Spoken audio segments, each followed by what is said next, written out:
Hi everyone, welcome back to my YouTube channel. ये जो lecture है वो है लेक्चर नंबर 8। इसके पहले मैंने जो है आपको टोटल 7 लेक्चर्स के अंदर चैप्टर 1 एज वेल एज 2 के सारे टॉपिक्स जो है ऑलरेडी कंप्लीट करवा दिया था और इसको अपलोड भी कर दिया यूट्यूब पे।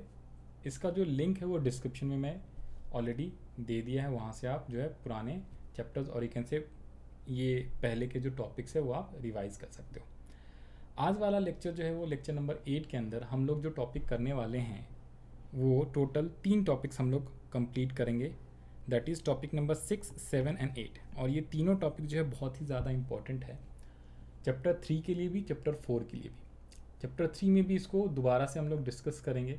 वहाँ पे न्यूमेरिकली जो है क्वेश्चंस को सॉल्व कैसे करते हैं या न्यूमेरिकल क्वेश्चन सॉल्व कैसे करते हैं, उसके लिए हम लोग चैप्टर 3 में उसको रीड करेंगे और इकन से स्टडी करेंगे। बट यहाँ पे थ्योरी पर्पज़ के लिए हम लोग जो है इसको कंप्लीट करेंगे। सिंपली मीनिंग हमें पढ़ना है, that is gross investment, net investment, depreciation, topic number 6। Topic number 7 जो होता है आपका नेट इनडायरेक्ट टैक्सेस होता है। और नेट इनडायरेक्ट टैक्सेस का जो फार्मूला होता है वो एग्जैक्टली होता है indirect taxes minus subsidies. And the last topic जो आता है 8, वो है आपका NFIA, net factor income from abroad, जिसमें factor income from abroad minus factor income to abroad करते हैं तो आपका net factor income from abroad आता है। तो आइए स्टार्ट करते हैं। सबसे पहले topic number 6, that is gross investments, net investments and depreciation.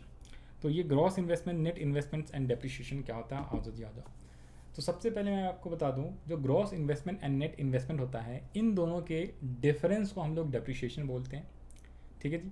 तो अगर मैं बोलूँ डेप्रिशिएशन का फार्मूला, तो gross investments minus net investment. अब ये ग्रॉस इन्वेस्टमेंट क्या होता है और नेट इन्वेस्टमेंट क्या होता है, एग्जाम्पल के तौर पे आपको सिंपल एग्जाम्पल से समझा रहा हूँ मैं, तो आपको आसानी से और इजीली समझ में आ जाएगा। अगर मान लो, अगर मैं बात करता हूँ क्या, अगर मैं बात करता हूँ 2021 और 2022 का, ठीक है, या फिर एक काम करो आप यहाँ पे लिख लो जी 2016 और ये है आपका 2022, ये जो है आपका 2022। तो जो 2016 में और यहाँ से 2022 हो गए और यहाँ पे लिख लूँगा 2016 और आफ्टर 6 ईयर 2022। और ये मैं बात कर रहा हूँ 1 अप्रैल 2016 का और ये है आपका 31 मार्च 2022। तो 1 अप्रैल 2016 को हम लोगों ने मान लेते हैं, अज्यूम कर लेते हैं, एक 4 व्हीलर खरीदा, एक कार खरीदा, कितने रुपीज़ का, लेट से रुपीज़ 10 लाख। तो 10 लाख रुपीज़ का हमने एक कार परचेज करा, बाय करा। Car is our fix assets. और उसकी वैल्यू थी, जब हमने न्यू बाय करा था, न्यू परचेज करा, तो उसकी वैल्यू थी 10 लाख रुपए। तो एक तरीके से हमारा वो इन्वेस्टमेंट्स हो गया, ग्रॉस इन्वेस्टमेंट्स कहलाता है। ये क्या कहलाएगा हमारा, जब हमने नया खरीदा ना, that is called gross investments. Gross investments. Sir investments कैसे कहलाएगा, मान लो हमने इसको जो भाई फैक्ट्री में यूज़ करने के लिए कार खरीदा, या यू कैन सिंपली आप जो दूसरा एग्जाम्पल भी ले सकते हो, आपने कोई मशीन खरीदा, कितने रुपीज़ का, 10 लाख का। मशीन ले लो या कार ले लो, जो मर्जी बोले, आपने मशीन को बाय करा, परचेज करा, खरीदा फैक्ट्री में यूज़ करने के लिए, फॉर व्हाट, प्रोडक्शन पर्पज़। तो उससे आप प्रोडक्शंस करते हो किसी अदर गुड्स का, पेन बनाते हो, पेंसिल बनाते हो, जो भी कुछ भी एग्जांपल के तौर, उसको आपने नया खरीदा था 1 अप्रैल 2016 को, टोटल 10 लाख रुपीज़ में। अब मैं बात करूं 31 मार्च 2021 का, तो आप ज़रा बताओ उस इन्वेस्टमेंट्स जो हमने 10 लाख का जो मशीन खरीदा था, क्या उस मशीन की वैल्यू आज की डेट में 10 लाख ही रहेगा या फिर 10 लाख से बढ़ जाएगा या फिर घट जाएगा। तो इसका आंसर है उसकी वैल्यू डिक्रीज़ हो जाएगी, घट जाएगी। अब घट के मान लो मैंने आसानी के लिए ले लिया है कितने rupees, 6 lakh rupees, 6 lakh rupees, या फिर आप 4 लाख, चलो मैं 4 लाख ले लेता हूँ। 4 लाख रुपीज़ जो है आज इसकी वैल्यू, आसानी के लिए आप कुछ भी ले सकते हो, 8 लाख, 9 लाख, कुछ भी, क्योंकि वैल्यू डिक्रीज़ हो जाएगा over the period of time जो हो जाता है। हमने अकाउंट में भी पढ़ा हुआ है, अगर आपके पास कॉमर्स सब्जेक्ट है अकाउंट्स है तो उसमें 11th क्लास में एक चैप्टर डेप्रिशिएशन भी पढ़ना होता था। बाकी अगर आप आर्ट्स के स्टूडेंट्स हो तो टेंशन लेने की बात नहीं, मैं आपको एक्सप्लेन कर रहा हूँ सारी चीज़ें, डेप्रिशिएशन क्या होता है। तो जब आप फर्स्ट टाइम कोई fix assets, machinery, car, furniture, building, ये सब बाय करते हो तो उसकी जो वैल्यू होती है उसे हम बोलते हैं ग्रॉस वैल्यू, या you can also say gross investments.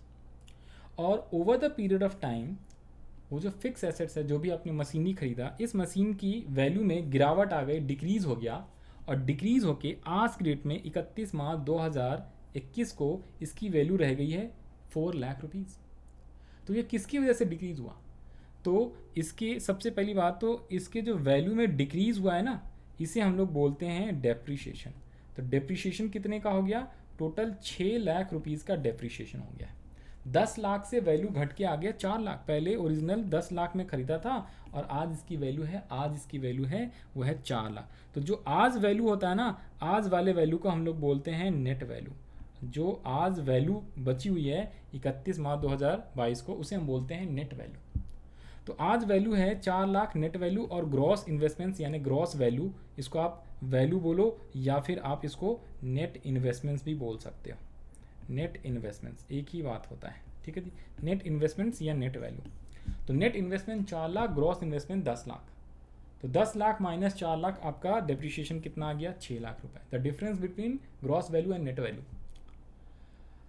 तो आपको आसानी से समझ में आ गया होगा। और ये जो डिक्रीज हुआ है वो किसकी वजह से? तो देखो, वो जो मशीन है उसको हमने यूज़ करा होगा फैक्ट्री में फर्दर प्रोडक्शंस के लिए। अगर मान लो कोई चीज़ को यूज़ नहीं भी करते हो तो over the period of time, expiry of time या लैप्स ऑफ टाइम की वजह से भी क्या हो जाता है? उसकी वैल्यू में गिरावट आ जाती है। तीसरा जो रीज़न होता है वो होता है ऑब्सोलेंस। मैंने क्या बोला? या तो यूज़ करा है उस एसेट्स को, use of that assets, E flux of time या एक्सपायर ऑफ टाइम या लैप्स ऑफ टाइम। और तीसरा है ऑब्सोलेंसेस। ऑब्सोलेंसेस का मतलब होता है ड्यू टू न्यू टेक्नोलॉजी की आने की वजह से। भाई 6 साल पहले 2016 में जो मशीन था और 2022 में जो मशीन होगा वो सेम काम करेगा, लेकिन वो नया मशीन जो होगा वो क्या होगा? अपडेटेड होगा, और you can say new machine जो होगा, पुराना वाला आउटडेट हो जाएगा, अभी वाला नया मशीन। डे बाई डे क्या हो जाता है? टेक्नोलॉजी बढ़ते आ रही है।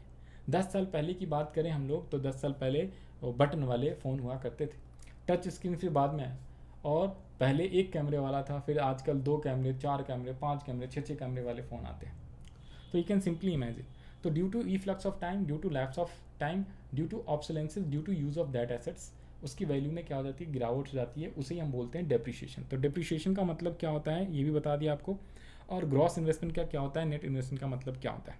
तो एग्जैक्टली मैं बात करूँ तो नेट इन्वेस्टमेंट, ग्रॉस इन्वेस्टमेंट्स क्या होता है। तो ग्रॉस इन्वेस्टमेंट्स का मतलब सिंपल क्या होता है? Gross investment is addition to stock of capital before making all allowances of depreciation, और capital stock consist of fix assets and unsold stock, दोनों को कवर किया जाता है।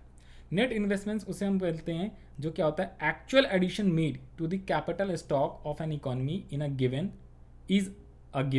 And is terms at net investment. और सिंपल वर्ड में बोलूँ तो depreciation equals to gross investment minus net investments, यानी gross value minus net value. और इसी से ये 2 फार्मूला अलग बन गया। अगर मैं ग्रॉस इन्वेस्टमेंट्स की बात करूँ तो ग्रॉस इन्वेस्टमेंट्स राइट हैंड में रहने दिया, नेट इन्वेस्टमेंट्स माइनस में है, इसको लेफ्ट हैंड लिया होगे तो प्लस में हो जाएगा। तो gross investment equals to net investments plus depreciation. Same way में अगर मैं नेट इन्वेस्टमेंट निकालना चाहूँ तो नेट इन्वेस्टमेंट्स को राइट से लेफ्ट हैंड लिया तो पॉजिटिव में आ जाएगा, और जो डेप्रिशिएशन है लेफ्ट हैंड से राइट हैंड लिया जाओगे तो प्लस से माइनस में हो जाएगा। तो ग्रॉस इन्वेस्टमेंट माइनस डेप्रिशिएशन। तो आपको मेन एक फार्मूला याद रख लेना है। और यहाँ पे रीज़न मैंने बता दिया है डेप्रिशिएशन के क्या क्या रीज़न है, ई फ्लक्स ऑफ टाइम, ऑब्सोलेंसेस, एक्स, और इसके बाद नॉर्मल वेयर एंड टेयर और यूज़ ऑफ एसेट्स भी आप बोल सकते हो। ठीक है जी। तो ये 3 फार्मूला आपको 3 याद नहीं रख लेना, सिंपल आपको एक ही फार्मूला याद रख लेना है, that is depreciation equals to क्या होता है जी? डेप्रिशिएशन इक्वल्स टू होता है आपका क्या? Gross investments minus net investments. एक और चीज़ आप याद रख लेना, डेप्रिशिएशन, ये सारे रीजंस होते हैं डेप्रिशिएशन के। डेप्रिशिएशन कैसे कहते किसे हैं तो ये यहाँ पे बताया हुआ मैंने, डेप्रिशिएशन एंड कैपिटल लॉस किसे कहते हैं, यहाँ पे ध्यान से देखो। तो डेप्रिशिएशन का मतलब क्या होता है? देखो जी, डेप्रिशिएशन का सिंपल मतलब होता है fall in the value of fix assets due to normal wear and tear, obsolescence, use of assets, lapse of time. और एक टर्म होता है कैपिटल लॉस। तो कैपिटल लॉस भी क्या होता है? Loss in the value of fix assets. But ये किन कारणों की वजह से होता है? इसके जो रीजंस होते हैं वो होता है क्या?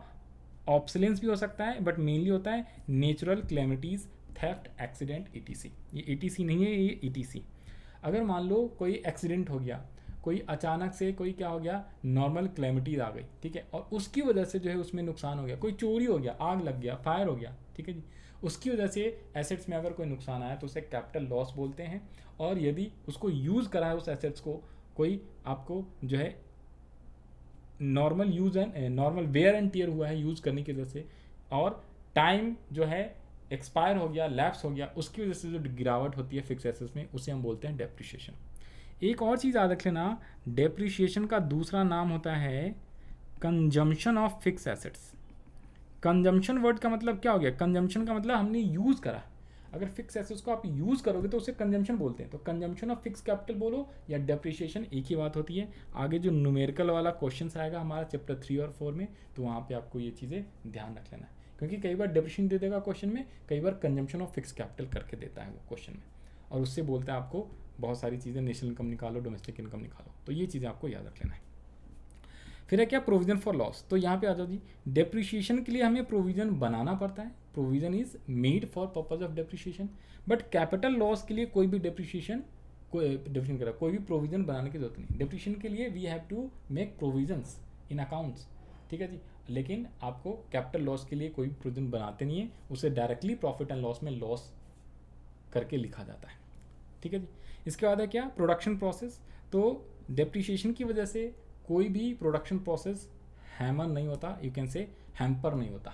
हैम्पर मतलब कि कोई भी रुकावट नहीं आती। अगर मान लो कोई डेप्रिशिएशन हुआ है मशीन का, तो उसकी वजह से जो है आपका फैक्ट्री में जो प्रोडक्शन प्रोसेस चल रहा है उसमें कोई भी रुकावट नहीं आएगी, वो कंटिन्यू चलता रहेगा, यूज़ हो रहा है तभी तो डेप्रिशिएशन हो रहा है। लेकिन कैपिटल लॉस से क्या हो जाता है, आपका जो प्रोडक्शन प्रोसेस है उसमें रुकावट आ जाता है, ठीक है जी, तो हैम्पर हो जाता है, प्रोडक्शन प्रोसेस। मतलब कि क्या होगा भाई, अचानक से आग लग गया, चोरी हो गया, मशीन का कोई पार्ट चुरा के ले गया कोई पर्सन, तो मशीन काम ही नहीं करेगा, कुछ पार्ट है ही नहीं उसमें से, आधा पार्ट लेके चला गया, ठीक है जी। मान लो कोई 4 व्हीलर है, उसका स्टीयरिंग जो है या इंजन निकाल के ले गया, ठीक है, बाकी चीज़ें हैं, तो थेफ्ट हो गया, आग लग गया, आधा चीज़ ख़राब हो गया, ठीक है जी, तो वो काम करना बंद कर देगा मशीन जब तक वो रिपेयर ना हो, तो उसे बोलते हैं कैपिटल लॉस। तो कैपिटल लॉस की वजह से प्रोडक्शन प्रोसेस रुक जाता है। तो ये है difference between depreciation and capital loss. तो डिफरेंस जो है डेप्रिशिएशन और कैपिटल लॉस का वैसे पूछता नहीं है, मेनली आपको याद रख लेना, ग्रॉस इन्वेस्टमेंट का पूछ सकता है, वैसे नेट इन्वेस्टमेंट का मीनिंग पूछ सकता है, डेप्रिशिएशन का मीनिंग पूछ सकता है, बट मेनली न्यूमेरिकली में ये तीनों टॉपिक काम आता है, हेल्प आता है कहाँ पे, न्यूमेरिकल क्वेश्चन करने में। तो ये था हमारा टॉपिक नंबर 6। साथ साथ में हम टॉपिक 7, 8 भी इसी लेक्चर्स में कवर करेंगे। तो आइए 7 जो टॉपिक है वो है नेट इनडायरेक्ट टैक्सेस। अब नेट इनडायरेक्ट टैक्सेस क्या होता है, तो सबसे पहले बता दूं, नेट इनडायरेक्ट टैक्सेस का जो फॉर्मूला होता है इनडायरेक्ट टैक्सेस माइनस सब्सिडीज। अब इनडायरेक्ट टैक्स किसे कहते हैं, सब्सिडी किसे कहते हैं, ये भी आपको एक्सप्लेन करूंगा। और एक और फार्मूला होता है market price minus factor cost. तो इनडायरेक्ट टैक्स जो है, net indirect tax market price minus factor cost करके भी निकाल सकते हैं। ये जो सबसे ज़्यादा पहला वाला फार्मूला आपका यूज़ होता है, सेकेंड वाला कभी कभी यूज़ होता है, ठीक है, बट आपको याद दोनों रखना है। अब इसमें क्या होता है, ध्यान से सुनो। नंबर 1, जीएसटी का नाम तो सुना होगा आपने, जीएसटी का नाम सुना होगा। अब एग्जांपल के तौर पे देखो जी, आपको समझाता हूँ। ये हमारा है क्या, फैक्ट्री, ये हमारा फैक्ट्री है, ये हमारा फैक्ट्री है, फैक्ट्री से धुआं निकल रहा है और इसमें प्रोडक्शन प्रोसेस हो रहा है, ठीक है जी, फैक्ट्री। और इधर पे गवर्नमेंट का ऑफिस है, ये गवर्नमेंट का ऑफिस है, गवर्नमेंट ऑफ इंडिया है, ठीक है जी, ये गवर्नमेंट का ऑफिस है, गवर्नमेंट का ऑफिस। और यहाँ पे जो है ये है मार्केट, ये है क्या, ये है मार्केट, मान लो कनॉट प्लेस का मार्केट है या कोई भी जो आपके नियर बाय मार्केट है। अब क्या होता है, ये फैक्ट्री है, तो फैक्ट्री में क्या हो रहा है, गुड्स एंड सर्विसेज का प्रोडक्शंस किया जा रहा है। कोई भी गुड्स अज्यूम कर लेना, मान लो हम लोग बुक्स का प्रोडक्शंस कर रहे हैं, किताबें बना रहे हैं, पेन और पेंसिल, स्टेशनरी के सामान बना रहे हैं, पेंसिल्स, ठीक है, पेन और पेंसिल का प्रोडक्शंस कर रहा है। तो मैंने एक पेन बनाया और इसकी जो कॉस्ट आई 10 रुपये आया। अब ये जो 10 रुपये, आप ध्यान से सुनो, इसमें क्या है, इस 10 रुपये में कॉस्ट 8 रुपीज़ है और प्रॉफिट्स भी 2 रुपये, टोटल मिला के 10 रुपये आया है हमारा। तो दिस इज़ कॉल, ये जो 10 रुपये आया ना, इसे हम बोलते हैं फैक्टर कॉस्ट। फैक्ट्री की कॉस्ट और फैक्टर कॉस्ट, समझ रहे हो आप, याद रखने के लिए, फैक्ट्री कॉस्ट यानी फैक्टर कॉस्ट। फैक्ट्री में जब बन के तैयार हो गया सामान, और उसमें याद रख लेना प्रॉफिट भी हमने जोड़ दिया भैया, जो कॉस्ट आया प्लस प्रॉफिट सब मिला के टोटल आया है 10 रुपये का कॉस्ट हमारा, तो फैक्टर कॉस्ट। अब यहाँ से क्या होगा, ये जो मार्केट है, ये जो मार्केट हमने बनाया है, ये जो मार्केट बनाया है, इस मार्केट में इस गुड्स को हम बेचेंगे, ये हमारा मार्केट है। और कोई सा भी आप मार्केट ले लो। तो इस मार्केट में हम गुड्स को बेचने जाएंगे, फैक्ट्री से गुड्स बन के तैयार हो गया, अब वो मार्केट में ले जाएंगे और उसको सेल करेंगे। अब यहाँ पे सुनना ज़रा, मार्केट में जब सेल करेंगे तो क्या हम 10 रुपये में बेचेंगे? भाई हमने प्रॉफिट तो जोड़ लिया, बिल्कुल 10 रुपये में ही बेचने जाएंगे। लेकिन बीच में गवर्नमेंट आ जाता है, और गवर्नमेंट आ जाएगा और गवर्नमेंट के पर्सन आ जाएंगे, ऑफिशियल्स आ जाएंगे, और वो क्या कहेगा? वो कहेगा तूने गुड्स एंड सर्विसेज बनाया है, चल मेरे को इस पर GST they, goods and services tax, नाम तो सुना होगा आपने। कोई भी सामान आप खरीदने जाते हो मार्केट में तो आपको उस पर जीएसटी देना पड़ता है। और ये जीएसटी एक्चुअली में क्या है? कंपनीज को पे करना होता है, बट कंपनी आपसे रिकवर करती है। तो ये जो प्राइस होता है ना गुड्स एंड सर्विसेज का, मार्केट में जो प्राइस होता है वो मान लो 10 रुपये नहीं होगा, मान लेते हैं हम लोग 15 रुपीज़ आ गया। तो 10 रुपये तो फैक्ट्री का कॉस्ट है, लेकिन इसमें 3 रुपये जो है आपका गवर्नमेंट लेता है एनआईटी के नाम पे, नेट इनडायरेक्ट टैक्सेस। अब ये एनआईटी क्या है सुनो जी, ये जो 3 रुपये है, ध्यान से सुनो। गवर्नमेंट ने आपसे जो है टैक्सेस जीएसटी लिया है कितने रुपीज़? आपसे जीएसटी लिया है 5 रुपये, और बाद में आपको सब्सिडीज़ भी दे दिया। सब्सिडीज छूट होता है, बाद में वापस कर देता है। तो नेट आपसे 3 रुपये का वो क्या कर रहा है? नेट इनडायरेक्ट टैक्सेस ले रहा है। टैक्स हम इसको इनडायरेक्ट टैक्स बोलते हैं, जीएसटी को इनडायरेक्ट टैक्स बोलते हैं, एंड बाद में गवर्नमेंट को छूट देता है सब्सिडी। जैसे जब आप एलपीजी का सिलेंडर खरीदते हो तो पहले आपसे 1000 रुपये का सिलेंडर लिया जाएगा, फिर बाद में बैंक में आपके जो है सब्सिडीज आएंगे, 100 रुपये 150 रुपये जो भी आते हैं, ठीक है जी। तो पहले आपसे गवर्नमेंट ने जीएसटी टैक्स ले लिया, फिर बाद में आपको 3 रुपये का सब्सिडी दिया, तो अल्टीमेटली नेट टैक्स आपने कितना पे करा गवर्नमेंट को? 3 रुपये का। तो that is called net indirect taxes, ठीक है जी। तो पहले उसने GST is in example of indirect tax. और एक कस्टम ड्यूटी भी आ सकता है। पहले के किताब अगर होगा पुराना तो उसमें service tax, VAT, sales tax, ठीक है जी, कस्टम ड्यूटीज़, एक्साइज ड्यूटीज़, तो ये सारे एग्जाम्पल ऑफ इनडायरेक्ट टैक्स हुआ करते थे। लेकिन 2017 के बाद जब से जीएसटी आया 1 जुलाई 2017 से, तो सभी टैक्स को कंबाइन करके जीएसटी बना दिया गया है, एक्सेप्ट कस्टम ड्यूटी।